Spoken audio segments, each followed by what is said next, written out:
But he said, so everybody, I assume we've played it like a bunch of times on the show before, but Wesley Clark's a 4-star general. He was the head of NATO, and he told Amy Goodman on Democracy Now! That he saw in late 2001 what is become known as the 7 wars in 5 years, that the plan from the neocons in the government was that we were going to overthrow all these governments in the region in the next 5 years. Now, this plan obviously didn't end up happening in 5 years, but it's literally he names 7 countries and there's 1 to go.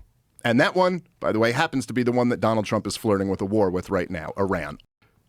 We're very clearly moving toward this war, yet another catastrophic war. But so Wesley Clark gets asked about this in the debate, and he goes, oh, it actually goes back much further than that. He goes, I first saw the plans in 1991, and it came from Paul Wolfowitz. Okay? So he goes, Paul Wolfowitz had these plans in 1991, and he took them to Brent Scowcroft, who was George H.W. Bush's national security advisor. So he takes them to them, and according to Wesley Clark, again, my source on this is a 4-star general. He says that Scowcroft went, we'll look at this after the election. 92 is the election year. They lose. Bill Clinton comes in, and he goes, and the plan kind of got killed. And then he said it was revived later in a study paid for by the Israelis. And that this was done, that Richard Pearl was really the one who brought it back to life, and that it was explicitly done because this is what they thought was necessary to protect Israel. And like, as I've mentioned to you before, now I don't know exactly what study he's referring to, but he said that's what he said. But I do know, as I've mentioned before on this, that anybody can go read The Clean Break.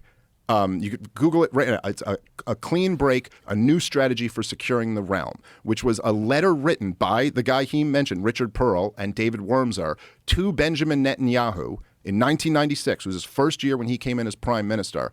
And the whole thing is basically the clean break is a break from the peace process, a break from Oslo, because essentially Bill Clinton had gotten Yitzhak Rabin and Arafat to agree to like start this 2-state solution process that should be loosely based around 67 borders. You got to finally give these Palestinians a state. You've been occupying them since 1967. You got to finally take your boot off their neck.